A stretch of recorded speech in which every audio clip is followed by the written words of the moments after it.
All right, what's up guys? We're back with 23.2. So here is our workout for the weekend. It was just released.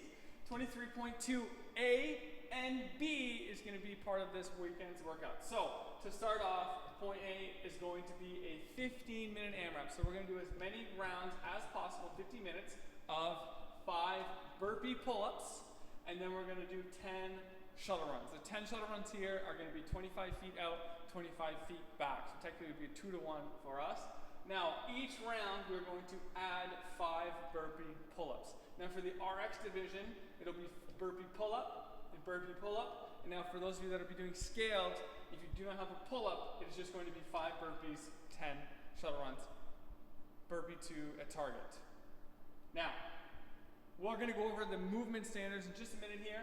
Now for our part B, once we hit 15 minutes, part B, we are going to take 5 minutes to establish a 1 rep max thruster. So the thruster is that amazing movement where you take a full front squat into a press right overhead. All right, everybody, so our burpee pull-up standard, it'd be very similar for the burpee standard. Now the first thing we need to do is we need to have our target or our pull-up bar. The height of that bar needs to be something that you cannot touch while standing feet flat on the floor, thumbs together, arms straight overhead. You cannot touch. So I cannot touch this unless I go on my tippy toe, so this is the perfect bar for me, whereas if I go here and my fingers can touch, that'll be too low. Now on the burpee portion of it, we need to make sure we come into contact with the floor with both thighs, stomach, and chest. I'm all the way down, my hands are staying in line with me. I'm not up here. I'm gonna snap up, and then I need to complete a pull-up. So I can do a jumping pull-up, or I can do my burpee, kipping pull-up, and then for just the burpee portion, all we need to do is touch that bar. So we'll burpee, chest and thighs touch, and then we jump up, touch the bar. That'll be 1 repetition. Are you pausing? Okay, now on the burpee, we can either jump back and jump up if you like burpees, or if you need to bring your heart rate down and catch your breath, we can definitely step back, touch the chest and thighs, and step our way back up. I almost puked. And that goes the same for the burpee pull-up. Now, my quick tips on the pull-up portion is finding a rhythm in practice so that when you jump up every time, we're not taking 5 kipping swings before we kick up.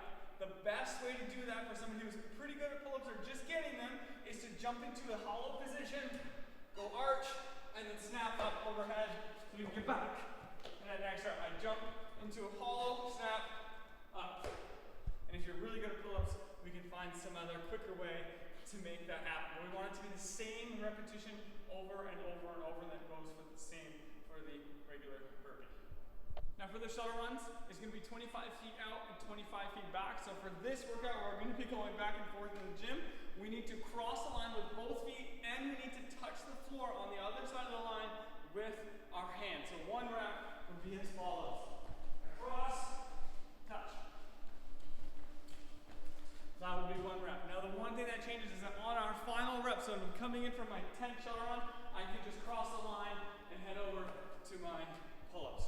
So tips for this one is that we want to make sure we're finding the right step cadence whenever we're coming across that line. So my tip to you guys is that whenever we're coming close, instead of taking a bunch of shuffle steps to make our feet line up, what I highly recommend is that we take a couple bigger steps so we can touch and go again. Okay, it'll take a few reps to figure that out, but it goes a long way.